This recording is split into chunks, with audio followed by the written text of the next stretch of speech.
Welcome to Pod Save America. I'm Jon Favreau. I'm Jon Lovett. I'm Tommy Vietor. All right, guys, let's get to the news. We are 56 days away from the election, and voting has already begun. North Carolina started sending out ballots on Friday. By September 24th, in just a few weeks, more than 24 states will have also sent out ballots, and 8 states will have started early in-person voting. According to 538, Joe Biden has a 7.6% lead over Donald Trump, and more importantly, is polling close to 50% in the 6 battlegrounds most likely to decide the race. Biden's at 50.8 in Wisconsin, 49.6 in Michigan, 49.2 in Pennsylvania, 48.9 in Arizona, 48.2 in Florida, 48.6 in North Carolina.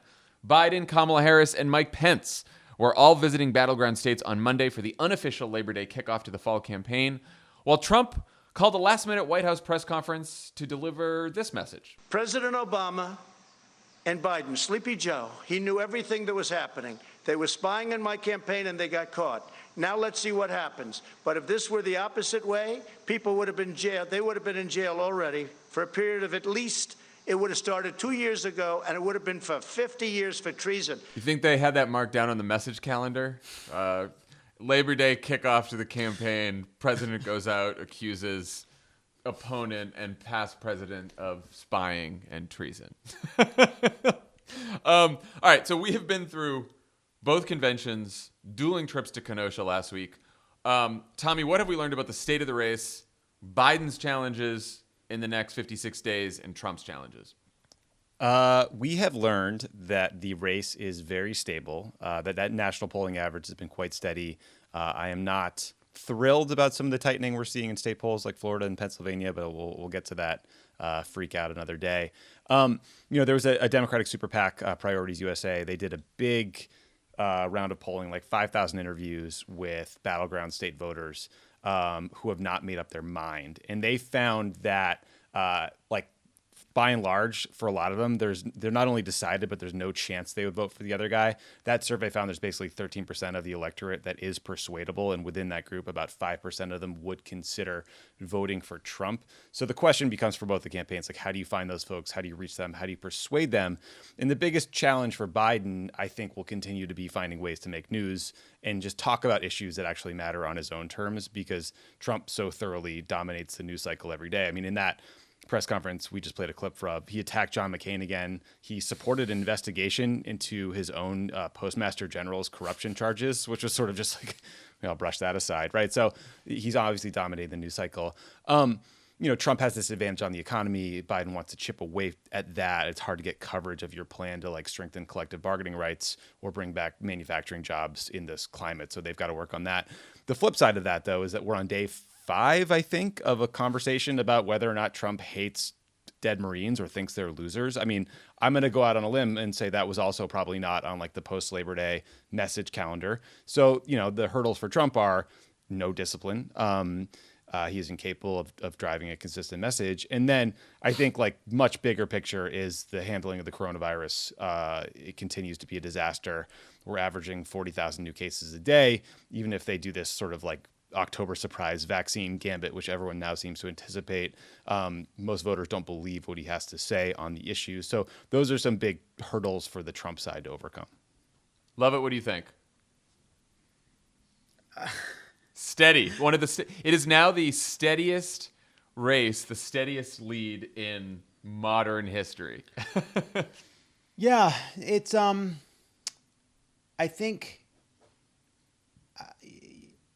I think we're at the point now where, Trump is going to be Trump. He's going to step on his own message, right? And he's going to be lifted up by Fox News. He's going to be lifted up by, massive influxes of outside money. I feel like the question now is less about the kind of movement in the polls that we see day to day and more, the fundamental advantages Trump has had, right, in the Electoral College, in the media, in some of these swing states, in the kind of cynicism that a lot of voters have. Will that be enough to overcome the fact that he is unable to carry a message, the pandemic failures, and will his continued strength on the economy. Will the fact that people still believe he is better than Biden on the economy, despite everything we've seen, be enough to carry him to an electoral college victory, even as he loses the popular vote? I feel like it's less about what Trump does. Trump is Trump, right? He can't get enough Adderall in his nose to get through these things while staying on message. So, and beyond that, like, what are we? That's where we're at, Well, look, the fundamental steadiness of the race and Joe Biden's lead, it sort of plays both ways, right? Like, on one hand, it can be somewhat depressing that after a pandemic where the president of the United States has botched the response so badly, almost 200,000 people dead compared to many other countries around the world, a historic recession, a racial reckoning. President is not trusted on any of those issues, has botched all of those issues, and his approval rating is basically the same as where it was before the pandemic, right? Yeah.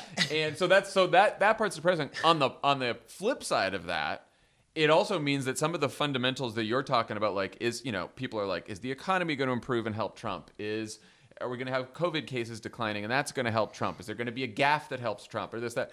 A lot of things either way aren't changing the fundamental dynamics of the race. And so what you have is this popular vote, electoral vote split that becomes one of Joe Biden's biggest challenges, where a 7.5-point lead nationwide still could mean a very tight race in Florida, a tighter race in Pennsylvania, a tighter race in some of these battleground states. Because remember, Democrats won the House by 8 points nationally in 2018 and still lost 2 statewide races in Florida, eked out a governor's race win in Wisconsin. So this thing could be closer just because of the fundamentals of the race. It's a funny thing because Tommy pointed to what that Priorities USA survey and research found, and it kind of, I don't know, for me it pointed to the kind of strange reality of campaigning and trying to win against someone like Trump right now. It's this mix of extraordinarily unique circumstances against a pandemic, an authoritarian. There's mail falling off of the back of DeJoy's trucks.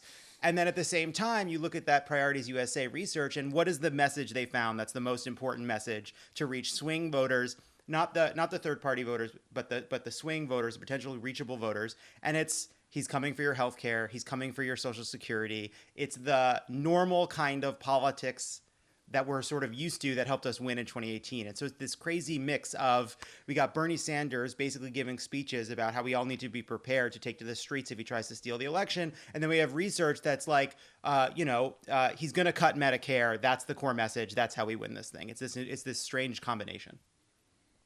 Yeah, I do think it's important to know who those voters are. There was, the Priorities looked at, Tommy, as you said, 13% of voters said that they are willing to consider voting for a candidate other than who they currently support. Then they looked at the 5% of voters who don't currently support Trump, but say they may consider voting for him.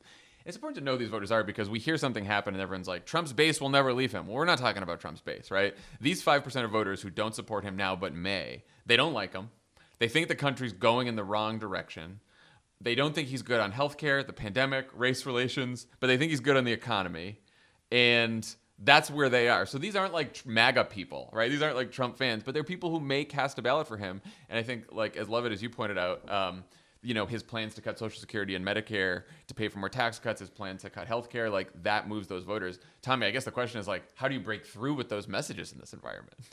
Yeah, no, that's the hardest part, I think. I mean, look, a third of these 5% who are Trump curious, it's like white women in, I think 70% of them are in cities or suburbs. So yeah, it's not the base at all. It's very much swing voters. The good news is, as you said, I mean, they're predisposed to dislike Trump. They are especially upset about his coronavirus performance. So I mean, that's the hardest task in this election for the Biden camp, is like getting the message they want to get to all these voters. And I think with people who are not decided yet, it's probably going to have to be through paid media, because it means you are probably not paying that close attention to the race, or at least not in the way we are.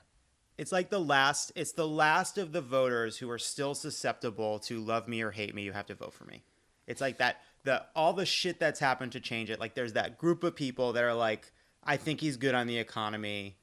and you have to convince them, right, that like actually he's bad for you on healthcare, he's bad for you on taxes, he's not as good as he seems. Don't forget Yeah. that maybe your job has been okay because of where you happen to be in the country. Maybe you haven't felt the pandemic as personally in terms of the financial way it's hit people, but don't forget he's coming for you in the second term. I do think the other the thing we're seeing today with some of these polls is, and we've seen this for some time now, Biden is underperforming Clinton in a lot of these polls among Latino voters. And I think that is another case, as you said, Tommy, of paid media sort of taking care of that. A lot of these, when you do polls of Latino voters, it's not necessarily that they don't like Biden or they just love Trump. They don't know much about Biden. They don't know what his agenda is. They don't know what he stands for. And so I think some of that you can take care of with paid media, but that's another challenge that I think he has. One more challenge for Trump that we should probably mention before we move on. There's a big New York Times story yesterday of the $1.1 billion that Trump's campaign and the party raised from the beginning of 2019 through July. More than $800 million has already been spent, and now Trump is reportedly considering spending $100 million of his own money on the race. I did not expect them to be in a cash crunch with this many days to go. No, Yeah, Brad Parscale bought a couple too many Ferraris, I think, because that's pretty abysmal management. Brad Parscale and the Beagley boys making off with a bunch of cash, swimming in money. So that's all the challenges for the Biden and Trump campaign. But as we say all the time here, the outcome of the race is ultimately in our hands. So at Crooked Media, we're calling today Get Your Shit Together Day. It's a great holiday. Get Your Shit Together Day. It involves each of you figuring out exactly when you're getting your ballot, when you're returning it, and how you're returning it. All of that information and all of those deadlines from all 50 states is now available on votesaveamerica.com/states. Thanks to our phenomenal team, especially Juliette Beckstrand and EJ Baker. All 50 states they got information for. If you might be wondering, what happens if you requested a mail-in ballot but it still hasn't come? What if you decide you want to vote in person? Can you register and vote at the same time on Election Day? We've got answers to all those questions and more. So check out Vote Save America. It's a great site. Very informative. Fantastic. All right.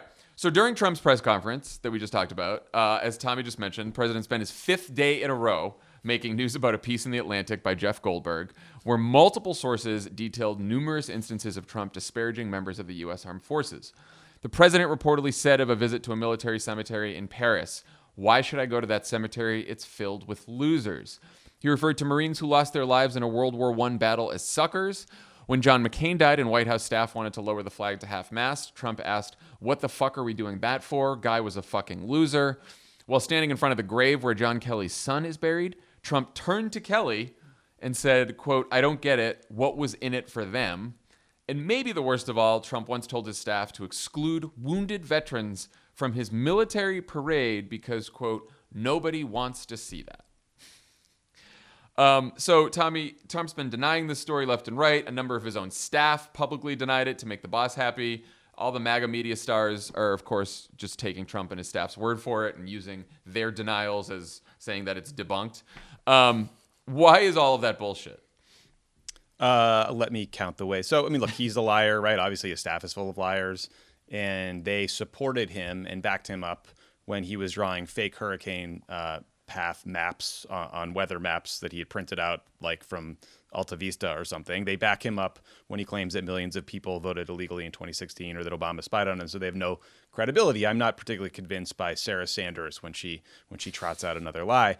You also know that other news outlets were very quickly able to confirm the original Atlantic story, or at least pieces of it, including Fox News. So that was a pretty inconvenient data point for the Trump team.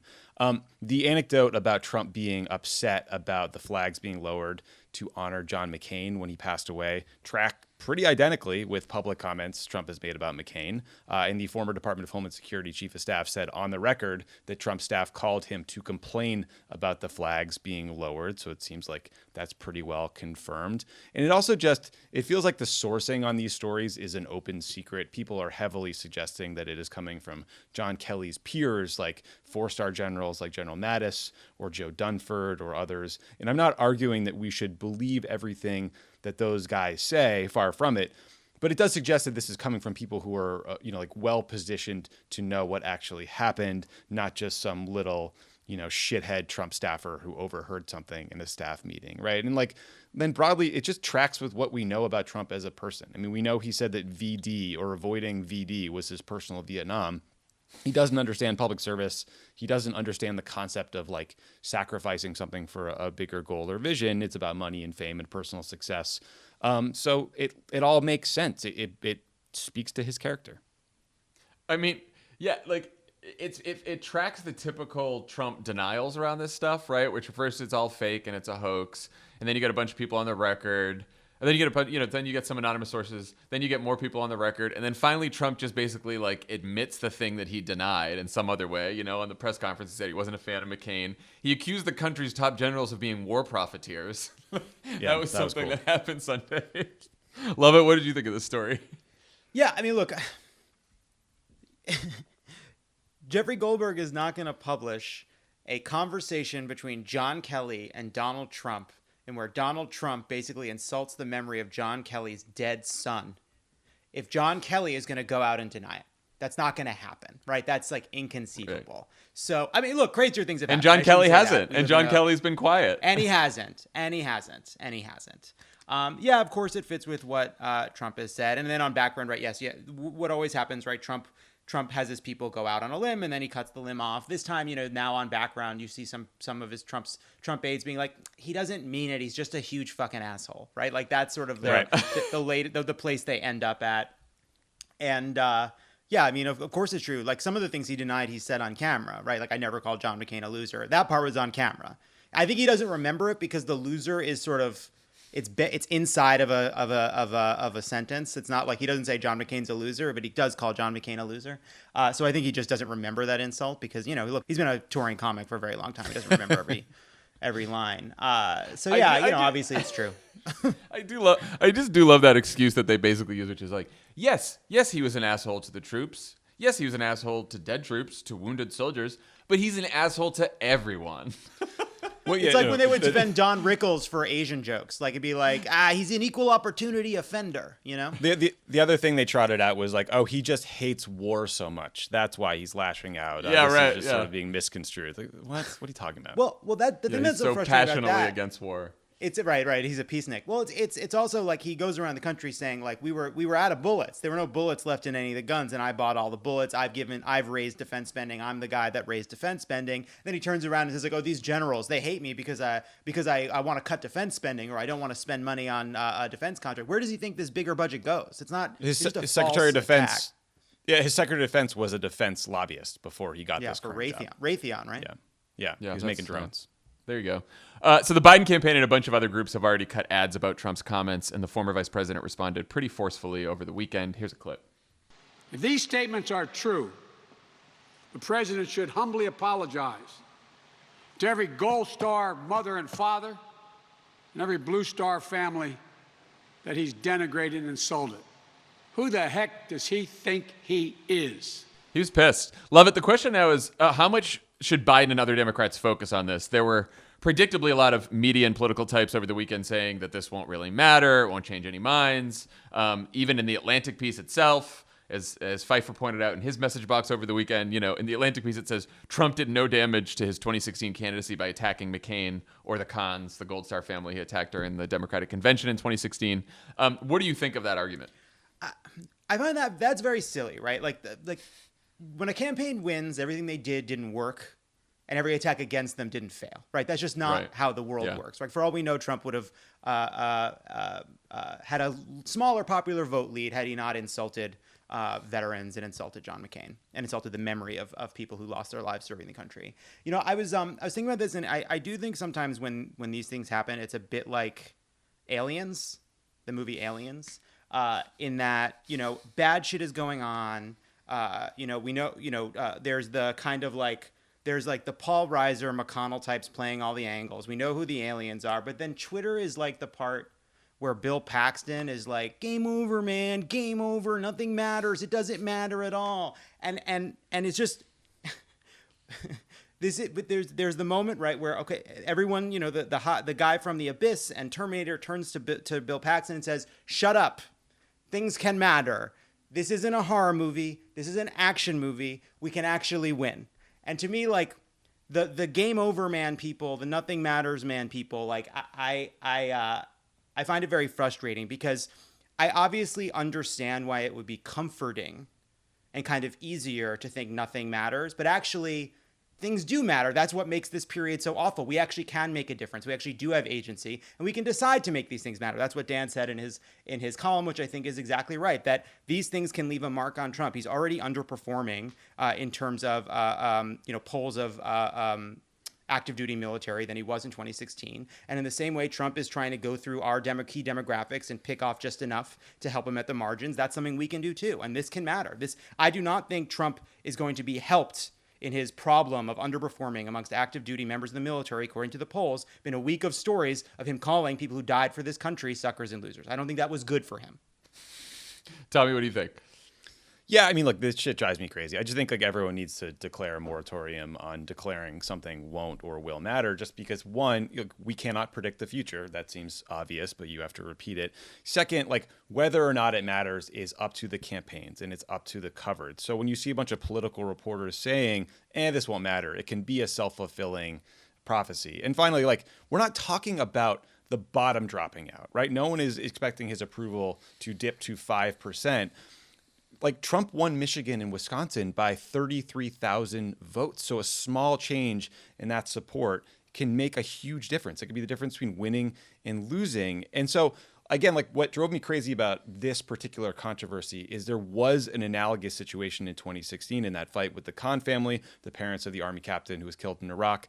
That exchange was one of the moments that really, really hurt Trump politically. 59% of Republicans disapproved of how he handled that incident. And it underscored broader concerns about his temperament. It made him look divisive. It's like all the things you don't like about him. So I'm not saying the Atlantic piece is going to engender that response, but I do think it's foolish to assert it won't. And if I'm Biden or if I'm a super PAC, I take the Fox News version of the Atlantic piece or what they were able to confirm of it, and I would boost it to every likely voter on Facebook that's a veteran, that's part of a military family, that's active duty. Like that targeting is not hard, and I think groups are doing that as we speak. Maybe it'll work, maybe it won't, but like you don't need to see an immediate drop in his poll numbers to decide something matters. It can be a long process of telling a story about someone's fitness and temperament for office. And I think like everyone needs to be a little more patient when things like this arrive before we decide whether it worked or not.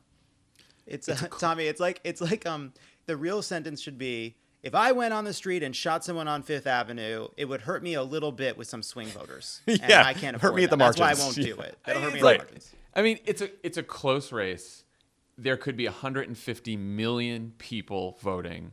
We have no idea what works on all of those people because different things work on different people. It's an incredibly diverse country and diverse electorate. And the mistake that we make is substituting what we think should work or what might work on us or it might work on people we know with what might work on other people, right? Like Yeah. I went into some of those focus groups for the wilderness thinking, because of Twitter conversations and things I've read, what really works is issues, and it's not about character attacks on Trump, right? That was my prior, because that's what the research showed. And then I sat down with a bunch of people in Arizona who had voted for Mitt Romney and then voted for Hillary Clinton in 2016, former Republicans, and they're like, I don't really care about issues. I just think Trump's a horrible person, and that's why I'm voting against him, right? And I'm like, I did not think that going in, but like you talk to people and you're surprised. So when you're a campaign, you play on as many different fronts as possible. Also, there's 56 days to the election. We've now said it a couple times. Trump has spent 5 days on this, 5 days defending himself from this, that he has lost in trying to define Joe Biden, which he needs to do because he's behind. Any day we take off the clock now where Trump is defending himself is another day closer to him losing and Joe Biden winning, at the very least. Just allow yourself to be surprised. Like everyone was just asserting that protests or violence in Kenosha was going to hurt Joe Biden. And all the polling we've seen since suggests that people view Trump as racially divisive. They think he is likely to inflame those tensions rather than help them. So actually, maybe all of their messaging about law and order is cutting against Trump. So like people are complicated. Yeah, we don't know. And like, do I think that the Biden campaign should like exclusively run ads on Trump's disparaging comments to the troops? No, of course not. Like, get the policy ads out there, get those healthcare ads out there, get it, like do it all. But just when you target, have when an opportunity comes up like this, you jump on it. You don't say like, oh no, I'm going to talk about jobs instead. Speaking of which, let's talk about the economy. We had Friday's jobs report showed the unemployment rate falling to 8.4%. But the rest of the news wasn't so great. Job growth is slowing. Job loss is becoming more permanent as opposed to a pandemic-related furlough. And the unemployment rate among Black, Latino, and Asian Americans is well over 10%, with Black unemployment hitting 13%. Altogether, less than half of the 22 million jobs lost in the pandemic have been recovered. And this report covers the period before Trump and the Republicans blocked a third round of COVID relief spending that had been keeping the economy afloat in many ways. So Trump, who most polls show leading or at least tied with Joe Biden on the question of who can better handle the economy, reacted to the news by saying, quote, "Great jobs numbers. Wow, unemployment rate much better than expected. Broke the 10% level faster and deeper than thought possible." Lovett, what's the argument about the economy that Trump's going to make in the home stretch? It's, first of all, just, it always is stunning to me because if you remember like how much speech writing and thought went into making sure that whenever you talk about improvements in the economy, you take a moment to recognize how hard it is, how much people are suffering, how much pain there is out there, so that you understand what people are going through and how that's completely out the window. I mean, look, Trump is going to point to the stock market. He's going to say that everything is coming back, that it was a pandemic and it wasn't him, it wasn't his fault, it was China. And if you give the reins to Joe Biden, socialism will come, the debt will go up, and all the problems you're seeing were actually kind of examples of the things he will do 10 times more. And he is banking on the fact that while people say he mismanaged the pandemic, he still has this residual approval on the economy. And while they blame him for doing a terrible job on the pandemic, it does not seem that enough people have taken that to imply that his economic leadership is suspect. They do that there is that kind of residue of his businessman acumen bullshit that continues to protect him to this day, and they're going to try to scare people about a Joe Biden presidency. I mean, they had Mnuchin going out there saying that if we were actually doing a great job on the deficit and the debt until the pandemic. That's a lie. That's, of course, a lie because there was a $1 trillion corporate tax cut. And they claim that if Joe Biden becomes president, they will, explode the deficit and ruin the economy. That's what they're going to say. Tommy, what do you think? What argument should Joe Biden make about the economy? Lovett mentioned this earlier. In that Priorities USA survey of like the small subset of voters who are considering Trump, that 5% Trump curious, they called them, which, okay. The strongest attack on his economic record was that Donald Trump plans to cut Social Security and cut Medicare to pay for taxes for the rich, and that he's gutting the healthcare system in the middle of a pandemic. Those are the two contrasts that I would focus on because they jumped out of this survey about these potential swing voters. They are, core arguments we've seen do well in almost every single survey we've done in states and nationally with Change Research here on our Polar Coaster series at Crooked Media. So I would those would be the contrasts. And then, you just have to figure out like what pieces of his jobs agenda he can lay out in the simplest, clearest possible way. And I do think that starting that argument about what Joe Biden would do in his administration with getting the coronavirus under control, getting that response right as the key to fixing the rest of the economy is smart. So those are the things that I would focus on in the home stretch. Very obvious stuff. I'm sure in 3 weeks we'll be talking about something completely insane and different that happened, but that's where I would try to go. Yeah, and I agree with all that, and I would also, to what Lovett said, if I were Joe Biden, I would be, I would say that Donald Trump judges the health of the economy based on the stock market. He's celebrating 8% unemployment as the best we can do. He doesn't want to do anything to help people who aren't employed, doesn't want to help people who are struggling to pay the bills. He just wants more tax cuts and fewer rules for companies and his rich friends. That right? Like he might be able to manage the economy into recovery, but who's going to benefit? Look around the country right now. Who's benefiting as we come out of this, as we slowly come out of the recession? A lot of people who were wealthy and well off before the pandemic are doing just great. A whole bunch of people that were struggling beforehand are doing even worse. If I was the Biden campaign, and I'm sure they're doing this in debate prep, like I would be, that first debate, September 29th, if Joe Biden can, eat into Donald Trump's lead on the economy, at least even sort of break even with him on that, and pursue an argument that shows Donald Trump as favoring the wealthy and his rich friends and his cabinet buddies and everyone else over most working people in this country, then I think that's the ball game. Donald Trump can't come back. That's his only advantage. I would also say, too, that what Biden has been doing again and again is saying, you cannot have a recovery until you address the pandemic and make sure you're connecting those things. Because one thing that's also going on is we're about to lose over, I think, 200,000 census jobs, right, that are part of these numbers. Fauci, others are all extremely worried about a resurgence of the pandemic. We don't know what these numbers are going to look like absent stimulus. I mean, forget recovery. Like, we could have we're in the middle of it, right? So some of the jobs may have come back. Some people have maybe stopped looking. Whatever the machinations led to lowering of the unemployment rate, we're still in massive unemployment territory, and there's no signs that this is going to get better for a while. So, and he's got no plan. He's got he has unveiled. Nope. Trump has no plan to deal with this in the second term. It's like his secret plan to fix the economy. We should start calling it. Yeah, I mean, also just speaking of that debate in the Nothing Matters crowd. I mean, Joe Biden's son Beau served in Iraq and tragically died from cancer. You could see a moment where Biden turns to Trump and says, "My son was not a loser. His service was not in vain." And the press corps is always looking for big emotional moments that spin out of debates. And suddenly you go from maybe very few people know about that story we were talking about earlier in the Atlantic to literally every single person in the country watching this exchange who is planning to vote. And that's a big deal. And it's another reason why it's so dumb to predict. Yeah. And also, last thing on the economy, and this is an opportunity for both Democrats and the Biden campaign, I think, Senate Republicans today introduced a COVID relief bill that basically cuts unemployment benefits by $300 per week, offers some funding to the Paycheck Protection Program, but not much. And then the other big thing that they care about, prevents workers from suing their employers if they get COVID on the job. So it's a bill that won't pass the House. It may not even get 51 votes in the Senate. But to me, so why did McConnell introduce it? Because he is smart enough to be worried that, a bunch of people have lost their unemployment benefits. All of this money that was being pumped into the economy by the government for the last several months that's kept the economy afloat is gone now. And McConnell knows that Donald Trump and the party in charge, his party in the Senate, are going to get blamed for that if they're caught not trying to do anything. So he tries to do this small, tiny COVID relief bill because they've been blocking the Democratic bill. And to me, that's a huge opportunity for Democrats in the Biden campaign to just fucking hammer that for the next couple of weeks.